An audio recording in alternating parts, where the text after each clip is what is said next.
大家好，歡迎嚟到成語是咁來，我係 Risa。今日要講嘅成語呢係七生吞炭啊。七生吞炭呢個成語係出自《戰國策·趙策一》同埋《史記》嘅《刺客列傳》，講嘅係春秋戰國時期呢一位叫做豫讓嘅義士啊。豫就係呢猶豫不決嗰個豫啦，而讓就係禮讓嗰個讓。咁啊呢位叫豫讓嘅義士呢，為咗報恩呢，究竟可以去到幾盡呢？咁豫讓本身係智伯嘅手下嚟㗎，咁佢曾經受過智伯嘅後代啦，咁啊覺得自己咧係被智伯當成國士咁樣對待啊。咁國士咧就係以前要嚟形容一啲好傑出嘅人、好叻嘅人咧，就會咁樣叫佢噶啦。咁啊後來呢個韓趙魏三家咧聯手攻打智伯，最後就殺死咗個智伯啦，仲將佢個頭骨咧整成飲酒用嘅酒杯，要嚟羞辱佢。咁啊，豫讓見到咁嘅情況，心裏面梗係覺得智伯曾經咁重用我，我一定要用國士嘅方式嚟到回報佢。於是佢就發誓要為智伯報仇，就算粉身碎骨啦，都在所不惜啊！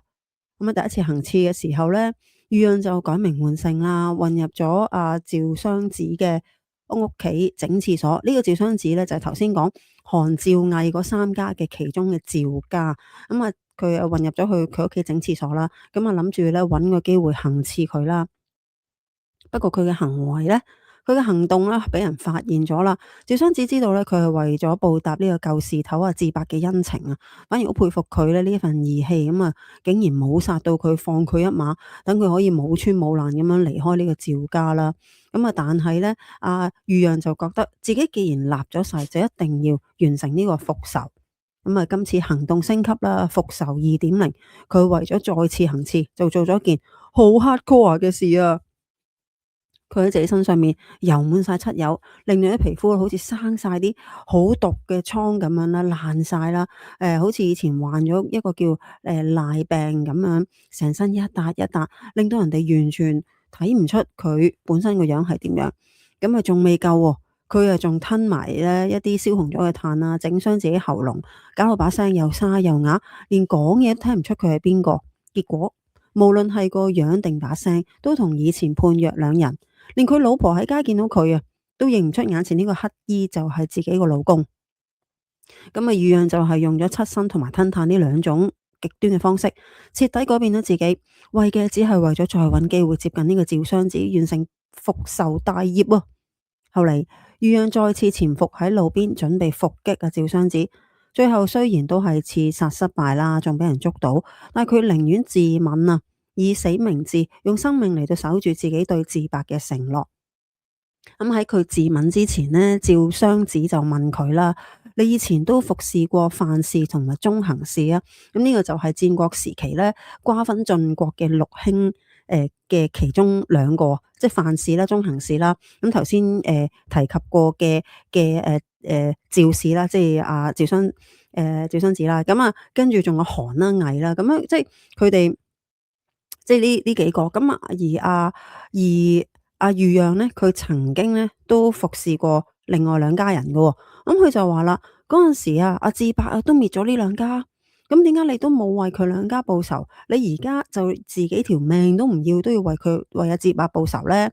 咁啊，豫讓就話：我喺同阿范氏、中行氏打工嘅時候咧，佢哋用我如常人，所以我亦都只係用常人之情去回報。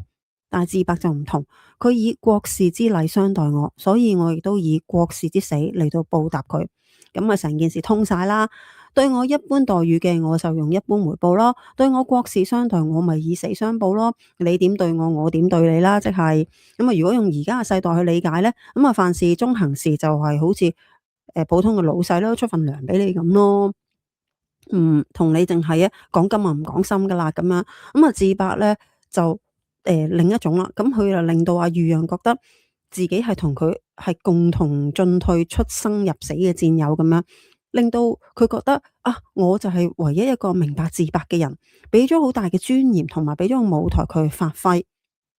所以智伯同埋豫讓嘅知遇之恩呢，就唔單純係物質嘅恩惠咯，而係佢睇到佢嘅價值，俾咗信任同埋位置佢。而呢個亦都係一句叫做士為知己者死嘅經典來源之一嘅。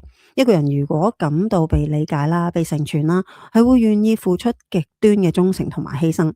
咁而呢個七生吞炭呢個成語呢，就引申為形容一個人為咗報恩或者堅守信念，不惜犧牲自己，去到好極端嘅地步。如果大家唔知點樣入手去用呢個成語嘅話呢，可以試下，當你想用臥薪嘗膽啊、忍辱負重嘅時候呢，試下改用呢四個字啊！喜歡成語是咁來嘅你，記得 subscribe、like、share 同 comment。下次見，拜拜。